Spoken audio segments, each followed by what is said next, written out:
Lanacion.com. Oh, it's about the Palestine war.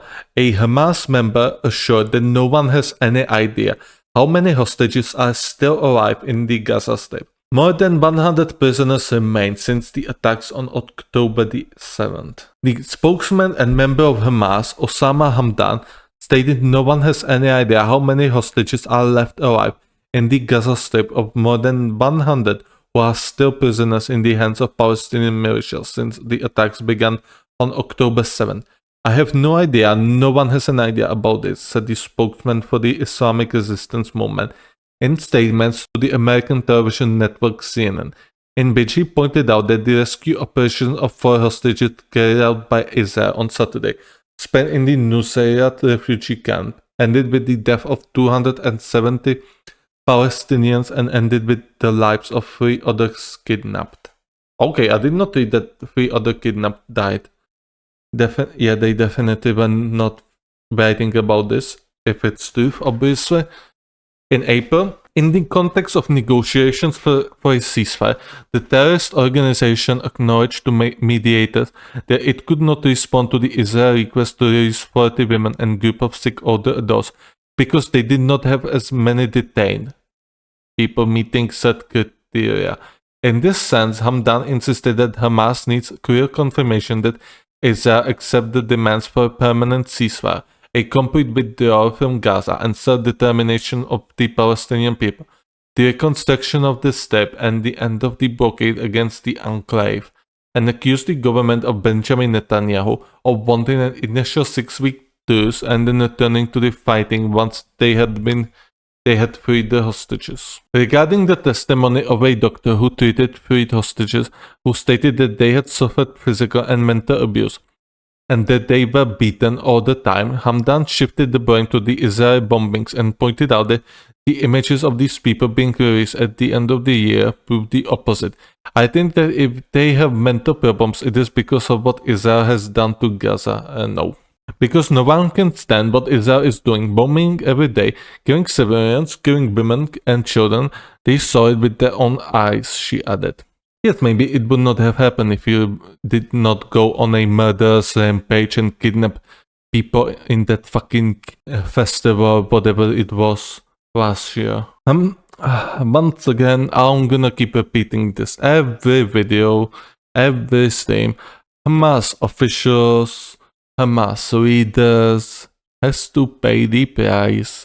They have to be tried and they have to get the rope, as well as the Israel top officials and leaders has to get tried and get the rope if they are confirmed to be guilty, which is pretty much very likely considering how many civilians died in the Palestine, because the Palestinian people are the 2 victims of having a crazed government who went on a G-word rampage. People say the Palestinians want war with Israel.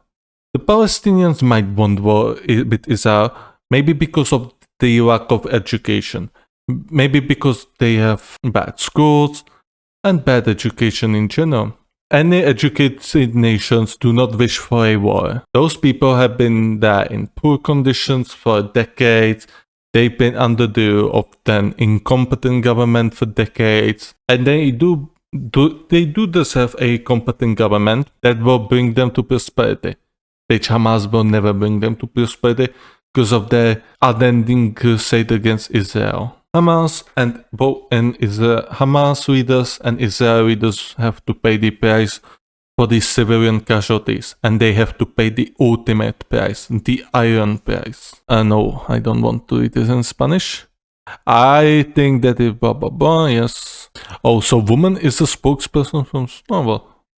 you learn new things every day. I guess they are not that tough on this, like in Iran, for example. On the other hand, the spokesman stated that the attack at the beginning of October, which left 1,200 dead and 240 hostages, was a reaction against the Israeli occupation. Of course, murdering Syrian civilians is a reaction. Rope. Big, thick rope around your neck. Of course in Minecraft.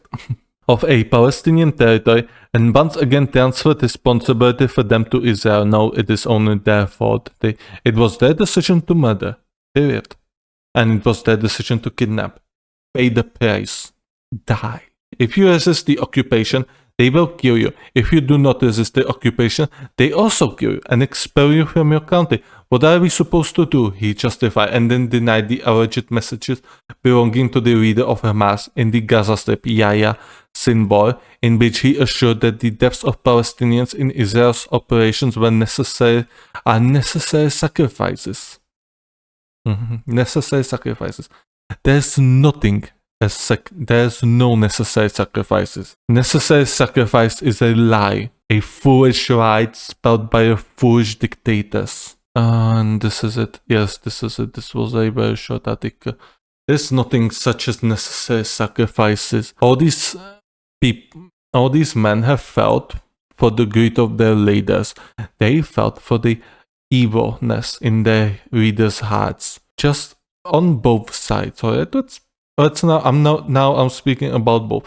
Both of these sides, men and women from both sides, have died because of the greed and because of the evil in their leaders' hearts. And those leaders must pay the price. No exceptions.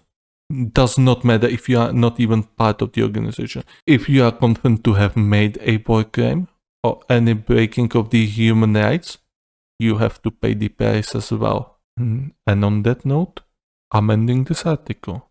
And we move to something. No, and it is once again about Hamas. Okay, okay. We go from Palestine to Palestine, I see. Well, it doesn't matter. Hamas leaders said civilian death toll could benefit militant group in Gaza war, Wall Street Journal reports. Hamas Gaza chief Yahya Sinwar attends a meeting, blah blah blah. The military leader of Hamas has said he believes he has gained the upper hand over Israel and that the spiraling civilian death toll in Gaza would work in the militant group's favors, according to the report by the Wall Street Journal. Citing leaked messages the newspaper has said it has seen. Yes, it will bring them more recruits. That's unfortunate reality. We have the Israelis right where we want them. Yahya Sinwar told other Hamas leaders recently, according to one of the messages. The Wall Street Journal reported Monday. In another, Sinwar is said to have described civilian deaths as necessary sacrifices. This should tell you everything about that leadership. I'm gonna put both of these articles into one video. It seems they are very similar. Civilians' death, your own people's deaths are necessary sacrifices. Die the most painful death. And there's somebody came here once again. Oh my, it seems they are going to be working on my rooftop after all. Fuck, well, it seems like we're gonna have to cut this short. I'm gonna keep them open and I will probably come back to it, but yeah, I'm a bit pissed off now. Yeah, more than 37,000 deaths. Yeah, he's supposed to be hiding like a coward, obviously. Yeah, we have them where we want them. Yeah, says a man hiding in tunnels below Gaza, like a true coward. Those are the people who rule you, cowards. Can you imagine a sultan would be hiding underground? No, a great sultan would never hide underground. A great leader would never hide like a coward. This is a coward. This is a coward who does not care about his people and who will gladly see his people die just so that more people in desperation will join his cause to die and cause more pain and deaths upon his own people. This leadership is rotten. Yes, won't be walking about. Obviously, there's a lot of people there, a lot of refugees. It's going to be very tough, and a lot of people will unfortunately die. Sinwar profits of the deaths of the Gazan civilians, calling them necessary sacrifices in order to urge international pressure on Israel's effort to eliminate his terrorist organization. Mediators are waiting for a Hamas response to an Israel proposal presented by the United States President Joe Biden last month, aims to release the hostages in Gaza and implement lasting ceasefire there. Waiting on Sinwar, Sinwar alleged comments emerged as the US Secretary of State Antony Blinken was on another tour throughout the Middle East to push all sides to agree to the latest proposal. Speaking from Tel Aviv on Thursday, Blinken made it clear that the US believes Sinwar is the ultimate decision maker. I think there are those who influence, but the influence is one thing, actually getting decision made is the thing another. I do not think there's anybody other than the Hamas leadership in Gaza actually are the ones who can make decision, Blinken said. Oh no, the Palestinian people can also make this decision. They can just overthrow their government and get rid of these psychopathic fools. Blinken said blah blah blah. In early messages to ceasefire negotiators, Sinwar seemed surprised by the brutality. Oh yes, things went out of control. Oh yes, this happened when you sent psychopaths to murder civilians. Oh, as long as fighters are standing, yes, standing, they are hiding in civilian houses. Like cowards, those are not fighters, those are cowards who sacrifice their own people. On Monday, 14 out of 15 UN Security Council members voted in favor of a US drafted resolution with only Russia abstaining. I'm not going to talk anything about this because the works on my YouTube has already begun once again.